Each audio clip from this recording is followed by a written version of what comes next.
Ya, salam sejahtera bagi kita, semua anak-anak pemuda dan semua anak-anak Tuhan yang mendengarkan di mana saja berada. Dalam ibadah pemuda remaja, kita tetap dalam ibadah online, di mana setiap ibadah berguna dalam segala hal, terutama ketika kita mendengarkan firman Tuhan. Apa yang difirmankan oleh Tuhan adalah suatu janji yang tidak akan pernah Dia ingkari dan tepat selalu pada waktunya. Kita akan menyanyikan lagu Yesus Mengetuk Pintu.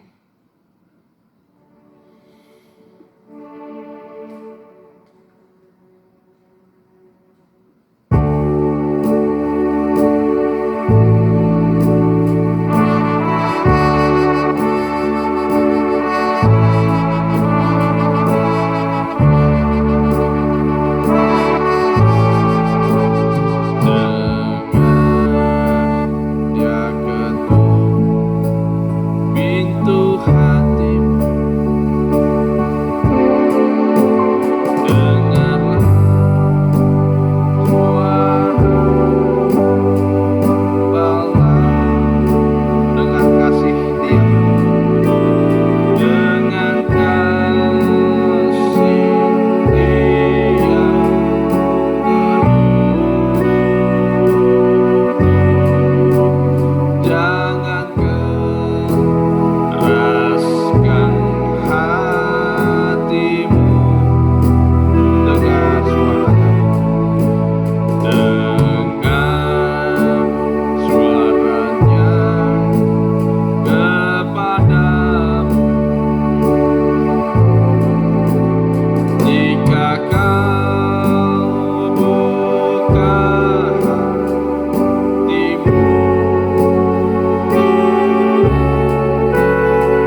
yang Engkau telah berikan dalam kehidupan kami.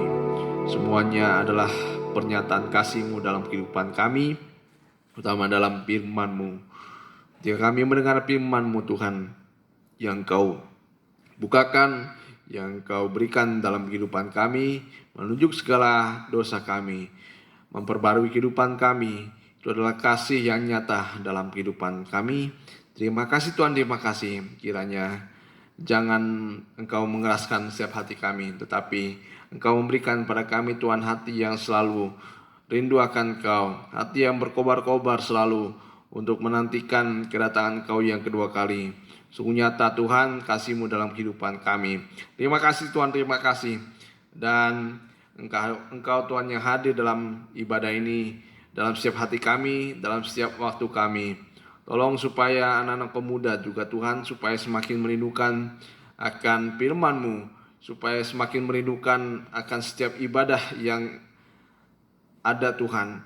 Engkau yang memberikan pada kami Tuhan hati yang rindu. Terima kasih Tuhan, terima kasih. Kuasa-kuasa jahat yang mau mengganggu hati pikiran kami mu tolak, kami mu usir hanya dalam satu nama.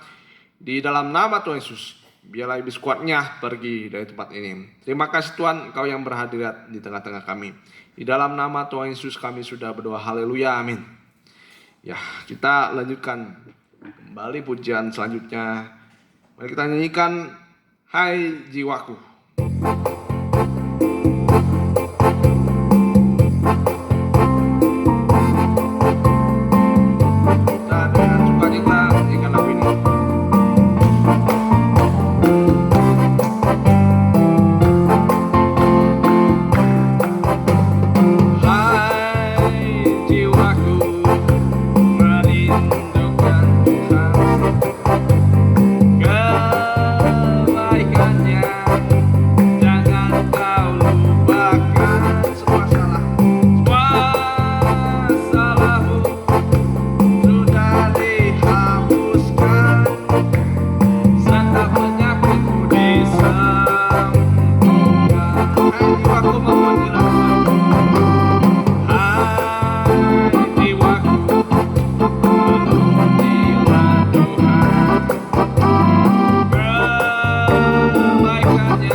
Dengan mulut kita, terlebih dengan jiwa kita. Jiwa ini adalah seluruh raga kita, di mana dari setiap puji-pujian bukan hanya mulut saja yang harus kita mengeluarkan puji-pujian, tapi sampai jiwa kita, sampai roh kita memuji kebesaran nama-Nya. Oleh sebab itu setiap puji-pujian tidak kita rasakan suatu yang kering, tapi kalau kita memuji Tuhan dengan jiwa kita, apa yang kita ucapkan dari bibir kita itu meluap dari jiwa kita, sehingga sukacita itu melimpah-limpah dalam kehidupan kita. Haleluya, kita nyanyikan lagu selanjutnya.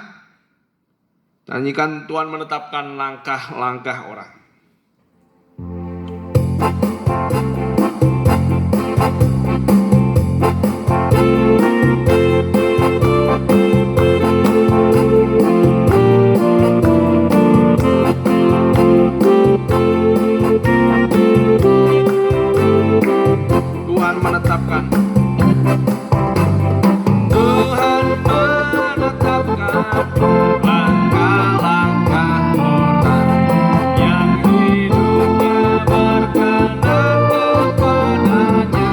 Apabila ia jatuh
Walaupun tangan Tuhan tidak terlihat sama sekali oleh mata jasmani kita, tapi memang nyata dalam kehidupan kita bahwa tangan itu adalah tangan yang selalu menopang kita. Buktinya sampai sekarang kita masih bisa berdiri teguh, tetap bisa berdiri tegak. Walaupun banyak sekali rintangan dan halangan, walaupun mungkin ada yang bisa sampai seperti mau jatuh, tetapi secepat itu tangan Tuhan menggenggam kita, yaitu dengan cara Dia berfirman. Nah, dengan cara berfirman itulah nyata tangan Tuhan dan Roh Kudus-Nya dalam kehidupan kita. Kita akan mendengar firman Tuhan. Mari kita nyanyikan lagu Jujur dan Percaya.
sering kami lakukan, dalam segala dosa yang sering kami perbuat, bahkan ketidaktaatan yang kami sering lakukan di hadapan-Mu.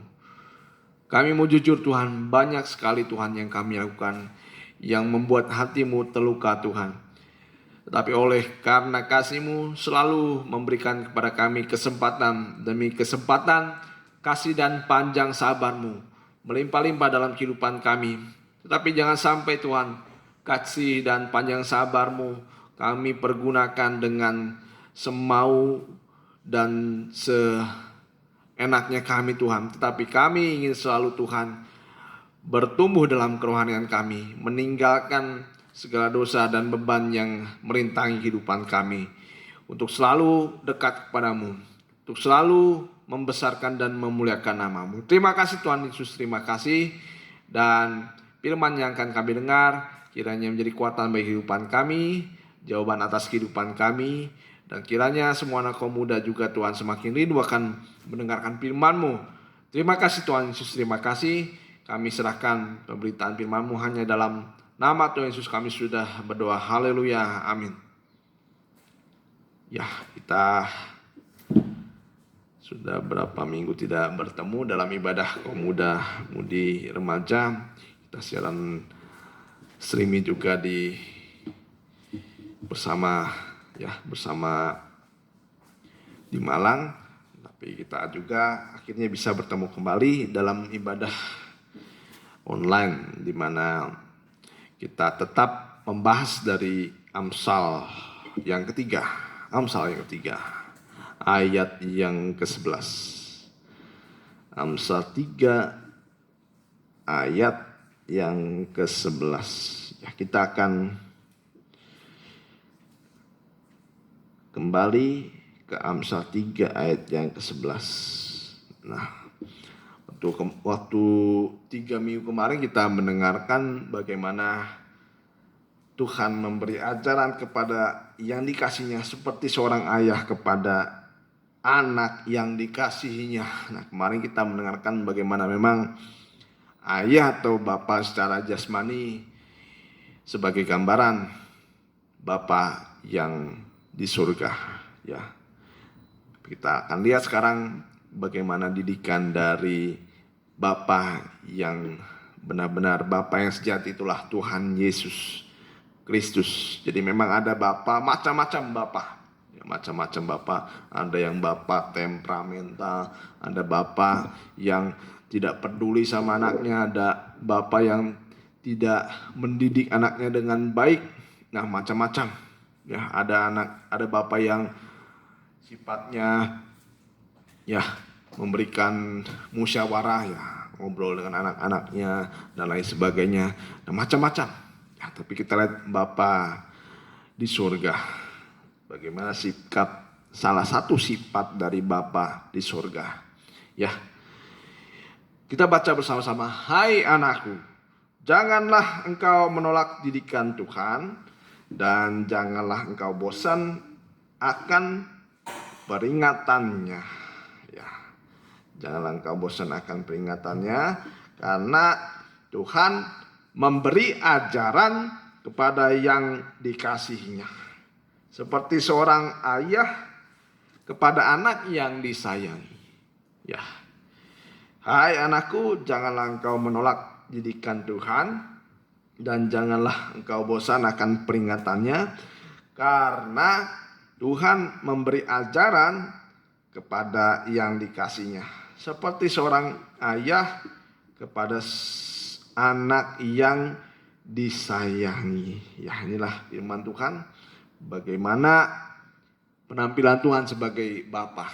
Nah, kalau kita dengar Bapa yang baik, dia bukan Bapa yang jahat, dia bukan Bapa yang semena-mena menghajar anaknya, tapi dia juga Bapa yang penuh kebijaksanaan, keadilan. Ya.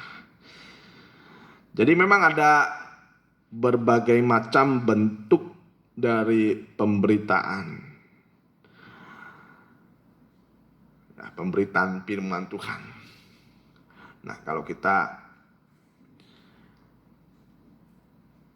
sebagai orang tua. Nah, saya sekarang sebagai orang tua. Nah, saya mempunyai anak bayi.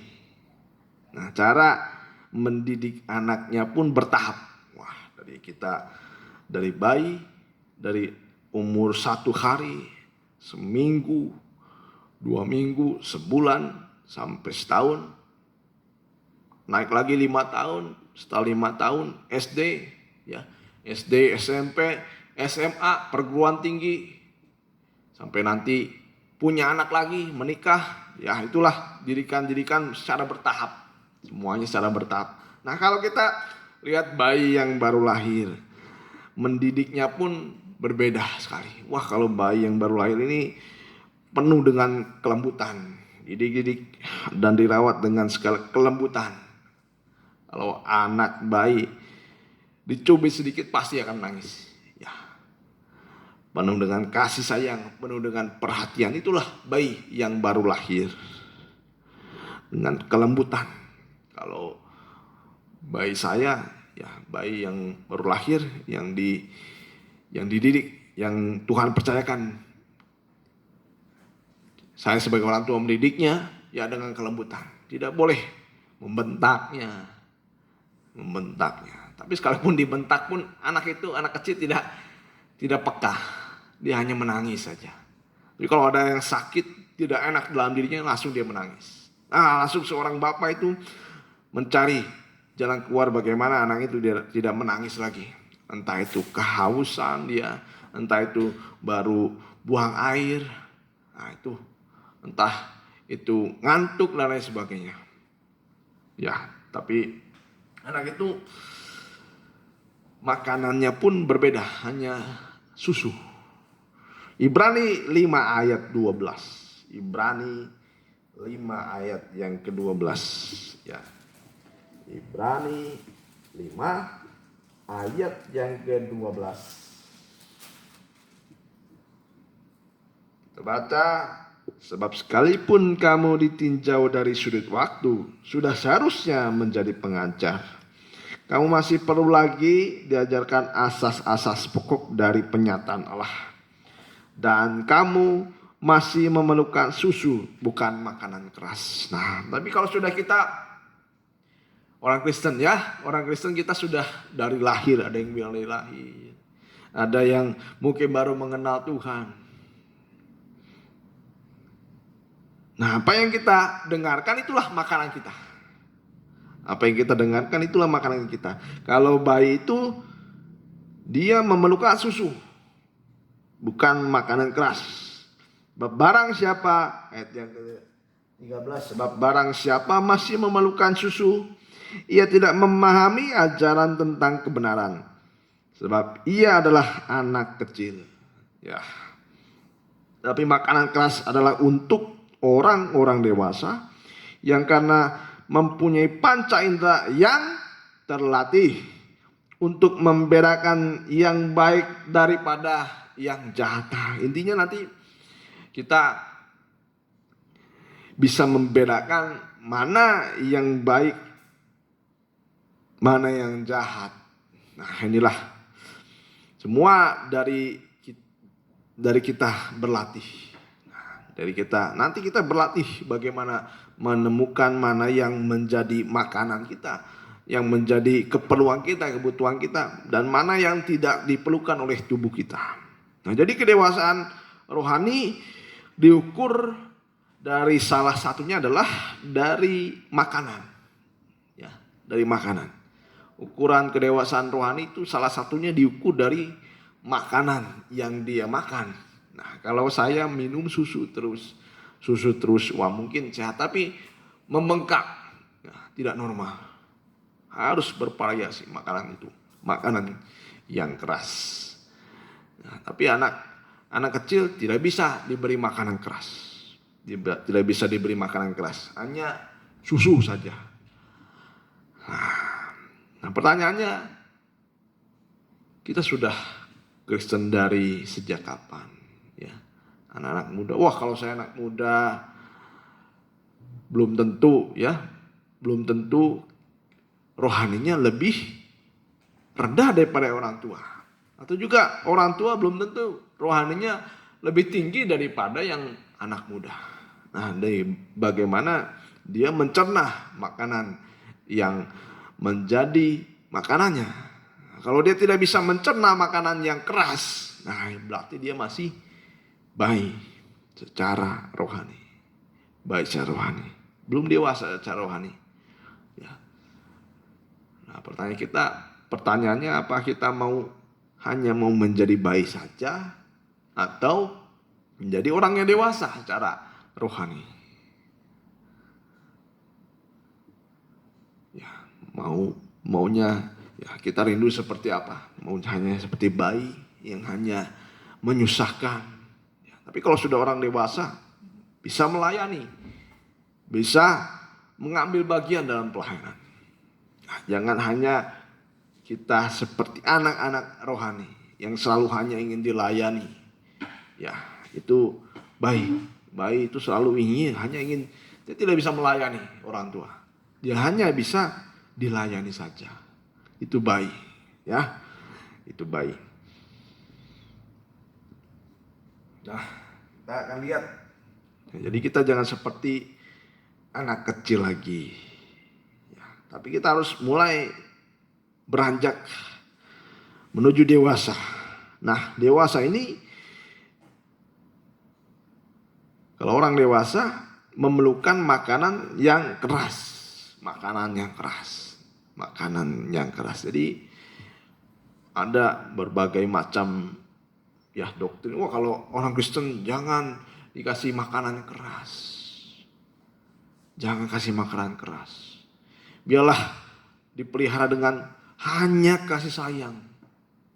Hanya kasih sayang. Kasih sayang, kalau misalnya kasih sayang kebablasan itu tidak akan membuat kehidupan rohani semakin dewasa. Ya.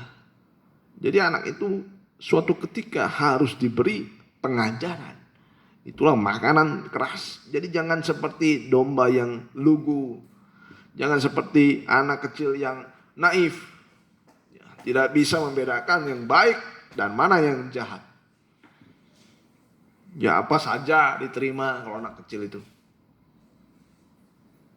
Apa saja dicerna. Kalau anak kecil. Dan semua ajaran diterima. Nah, itu kalau anak kecil itu sifatnya mudah diombang-ambingkan. Ya. Nah, sekarang kaum muda harus diberi pengajaran. Diberi pengajaran. Jangan hanya susu saja. Jangan hanya susu saja yang dicerna. Nanti kalau sudah mendengar firman Tuhan yang keras, ya, dengan bunyian yang keras itu, nanti kita mulai, ya, kalau kita tidak peka pada yang keras, kepada suatu pengajaran, nanti kita akan lama-lamaan akan menjadi orang-orang yang mudah kecewa, terutama dalam lingkungan gereja.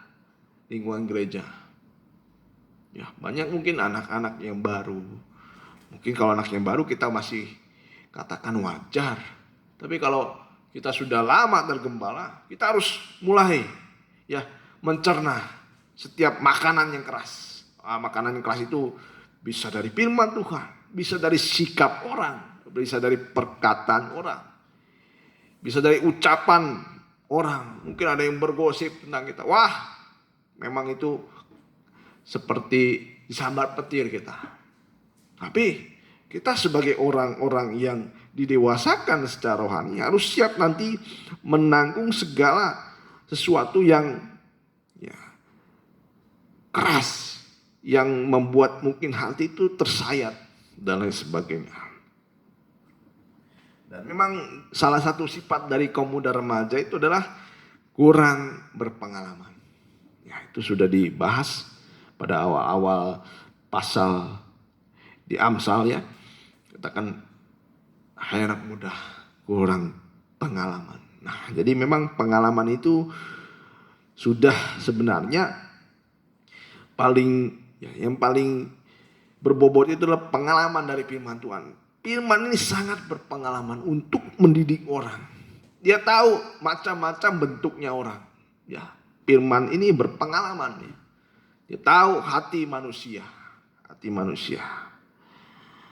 Nah, kita ingat di Keluaran 32 ayat 17. Nah, ada seorang yang belum berpengalaman dalam melayani Tuhan. Tapi dia sudah dipilih oleh Tuhan, yaitu Yosua. Yosua. Keluaran 32. Keluaran 32. Keluaran 32 ayat 17. Keluaran 32 ayat yang ke-17. Ketika Yosua mendengar suara bangsa itu bersorak, berkatalah ia kepada Musa, ada bunyi sorak peperangan kedengaran di perkemahan. Nah, jadi ketika Musa sudah 40 hari ya bersekutu dengan Tuhan, ada 10 hukum Taurat dan juga ada kemah suci yang diperlihatkan Tuhan kepada Musa. Setelah 40 tahun, setelah 40 hari setelah 40 hari Israel menunggu di mana Musa ini. Sudah 40 hari tidak turun dari Gunung Sinai. Apakah dia sudah mati? Kita tidak tahu. Akhirnya mereka membuat lembu emas. Ya, lembu emas. Untuk memimpin mereka memimpin mereka ke tanah Kanaan. Tapi ketika Musa dan Yosua turun selama 40 hari, Musa berpuasa, bergumul, mendapatkan 10 hukum Taurat. Ya, akhirnya Yosua dan Musa turun. Nah, kedengaranlah oleh Yosua pertama kali. Yosua dan Musa. Akhirnya Yosua berkata, ada bunyi peperangan kedengaran di perkemahan. Ya, ini Yosua masih belum berpengalaman dalam mendengar mana yang baik, mana yang jahat, mana yang menjadi suara peperangan, suara kekalahan dan lain sebagainya. Tapi Musa dengan roh, menimbang roh. Tapi jawab Musa, ini bukan nyanyian kemenangan, bukan bunyi nyanyian kekalahan, tetapi bunyi orang berbalas-balasan. Itulah yang ku dengar. Nah, inilah Musa, walaupun Musa dan Yosua sama-sama dipilih oleh Tuhan, tapi Musa ini menjadi gembala. Dia sudah berpengalaman menghadapi suara apapun, dia tahu. Nah, inilah kaum muda remaja. Ya, kita harus dengar-dengaran pada suara gembala. Suara gembala. Ya. Jadi banyak pertimbangan, perasaan dari kaum muda. Seringkali tidak tahu mana yang baik, mana yang jahat. Sehingga diterjemahkan, wah semua sama saja. Semua baik. Semua tidak ada yang jahat. Nah ini, jadi anak kaum muda jangan terlalu lugu dan jangan begitu naif seperti anak kecil. Semua dianggap baik-baik saja. Ya, inilah kita akan melihat pengajaran ini. Jadi Yosua yang muda, yang belum berpengalaman, ya, karena dipikirkan hanya ini baik, mungkin itu baik. Ini baik, itu baik, tapi belum tentu benar. Tapi memang dari setiap kebenaran itu pasti akan mendatangkan kebaikan. Yosua ini belum bisa mengenal mana suara peperangan, mana yang menjadi suara kekalahan. Tapi Yosua dengan roh, ya, menimbang roh, dia bisa mengetahui ini suara kemenangan, kekalahan, atau bunyi tidak menang, tidak kalah. Nah, Musa ini sudah tahu dari semenjak dia lahir. Dia tahu lahirnya seperti apa. Pasti dia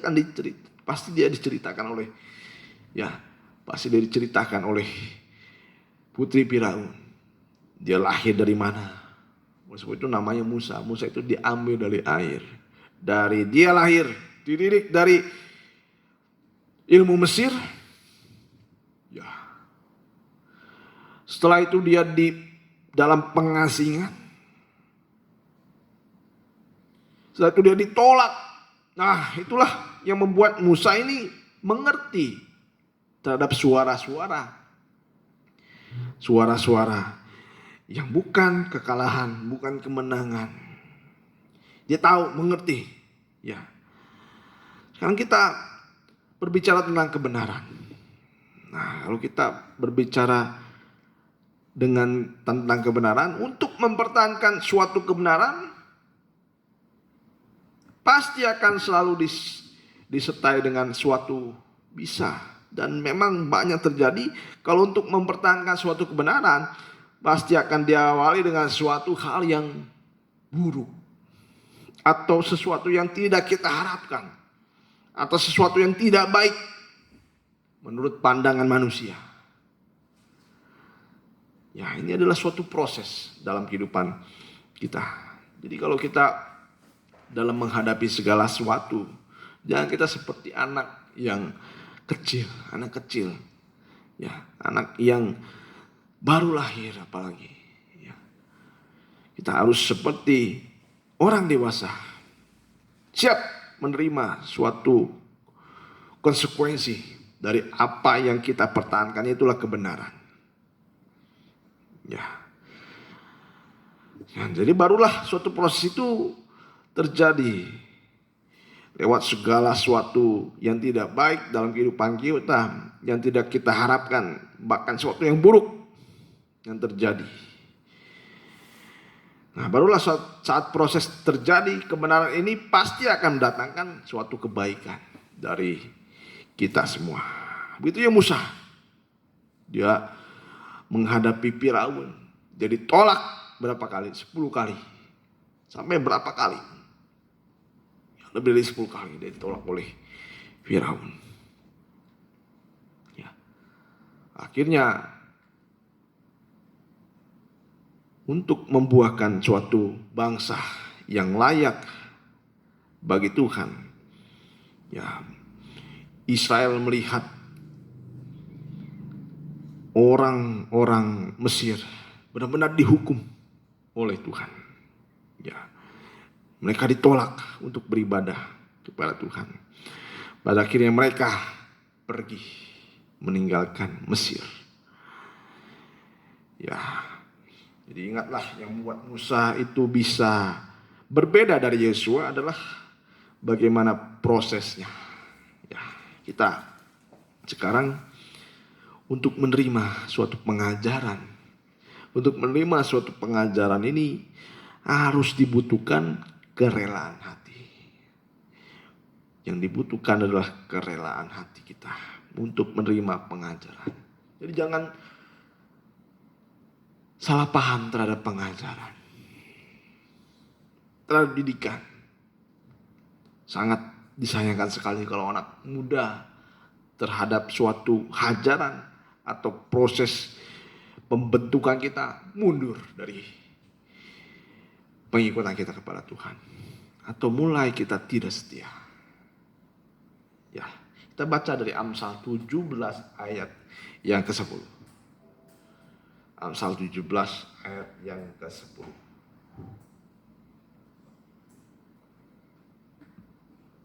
Ya. Amsal 17 ayat yang ke-10. Kita baca bersama-sama. Suatu hardikan lebih masuk pada orang berpengertian daripada 100 pukulan pada orang bebal. Jadi menentukan kita dewasa atau tidak itu bukan hanya kita disayang dengan ucapan yang lemah lembut. Tapi kalau orang dewasa itu menerima suatu hal yang mungkin keras, mungkin tidak mengenakan di hati kita, dia akan lebih masuk. Ya, suatu hardikan, suatu teguran itu lebih meresap kepada orang berpengertian. Karena hati yang lemah lembut itu adalah orang yang bisa menerima teguran. Itulah hati yang lemah lembut. Ya, lebih meresap dia. Kalau ada hardikan, ada teguran, lebih meresap. Lebih cepat terbuka mata rohaninya. Ya, tidak perlu bertele-tele sana sini. Orang yang berpengertian kepada teguran dia lebih peka, lebih masuk, lebih meresap. Ya. Tetapi kita lihat, daripada 100 pukulan pada orang bebal. Nah, sebenarnya caranya Tuhan itu tidak langsung dengan hajaran daripada Tuhan secara langsung. Dia akan mulai masuk dengan cara menegur. Ya, menegur kehidupan kita. Ya. Jadi anak muda sekarang mendengar firman Tuhan yang istilahnya langsung menunjuk ke dalam hati. Ya, kalau orang itu berpengertian, dia lebih akan meresap suatu hardikan. Atau bisa disebut satu teguran itu lebih meresap pada orang yang berpengertian daripada 100 pukulan kepada orang bodoh.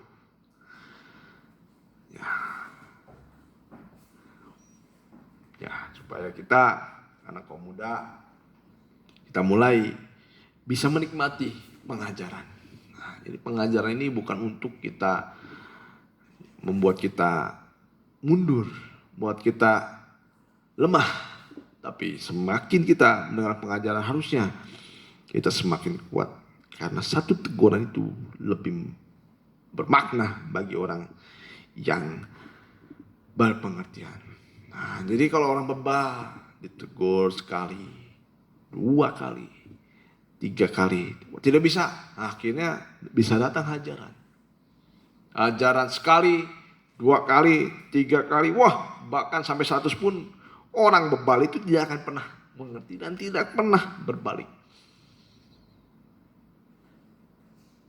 Nah, janganlah kita menjadi orang yang bebal, tapi jadilah orang-orang yang berpengertian. Sekali diingatkan oleh Tuhan, ditegur oleh firman Tuhan, kita secepat itu bisa berbalik kepada Tuhan.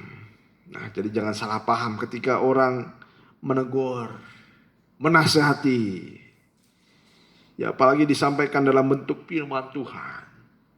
Ya, apalagi kalau disampaikan dalam bentuk firman Tuhan. Nah, jadi teguran ini adalah salah satu bentuk kasih Tuhan yang nyata dalam kehidupan kita. Ya, yang nyata dalam kehidupan kita. Ada ayatnya, ya, saya tidak tulis. Saya akan cari dulu.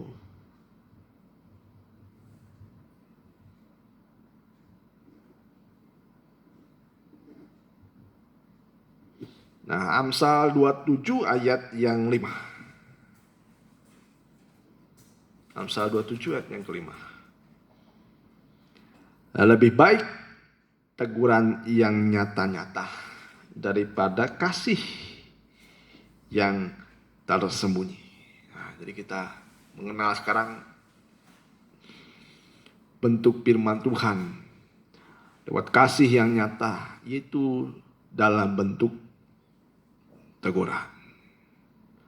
Ada salah satu jemaat yang dikasih oleh Tuhan, itu sidang jemaat Laodikia. Kita baca ayat terakhir, Wahyu 3. Wahyu 3.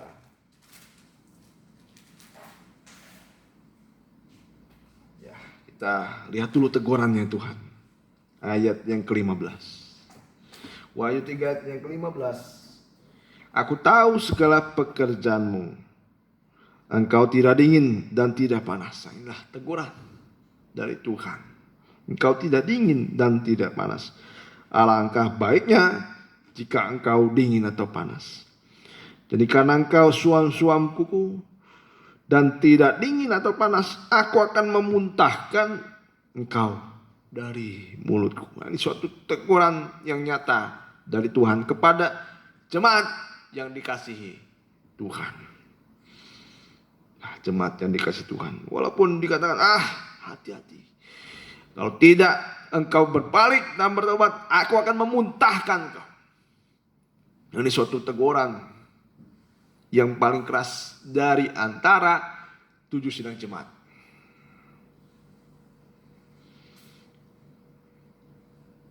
Ya. Karena engkau berkata, aku kaya dan aku telah memperkayakan diriku dan aku tidak kekurangan apa-apa. Dan karena engkau tidak tahu bahwa engkau melarat. Wah, kalau Tuhan katakan melarat, benar-benar melarat. Malang, miskin, buta, dan telanjang. Nah, jadi dari 7 sidang jemaat Laodikia lah yang paling ditegur keras oleh Tuhan. Ya, mengapa? Ayat yang ke-19. Barang siapa ku kasihi, ia kutegur dan kuhajar. Sebab itu relakanlah hatimu dan bertobatlah. Nah, jadi suatu teguran itu adalah bentuk kasih Tuhan yang nyata dalam kehidupan kita, anak-anak kaum muda. Jadi jangan secepat memuntahkan apa yang pahit. Nah, jadi kalau ada sesuatu yang pahit dalam mulut kita, jangan cepat-cepat dulu kita muntahkan. Itu bisa jadi obat buat kita. Tapi kalau ada sesuatu yang manis, jangan cepat-cepat dulu kita telan apa yang manis itu. Siapa tahu itu adalah racun. Nah, jadi apa yang mungkin dari dalam hati kita, dari luar menusuk dalam hati kita, mungkin suatu teguran. Kalau itu benar, apalagi kalau itu benar, jangan cepat-cepat dulu kita ngamuk. Jangan cepat-cepat dulu kita berkata, dia jahat. Jangan cepat-cepat dulu kita berkata, wah saya tidak mau lagi. Ya, tapi kalau kita benar-benar mau diakui dia sebagai anak, apalagi mengenai firman Tuhan, jangan cepat-cepat dulu kita berkata, wah ini firman tidak tahu mengenai diri saya. Padahal firman itu lebih mengetahui diri kita secara begitu dalam.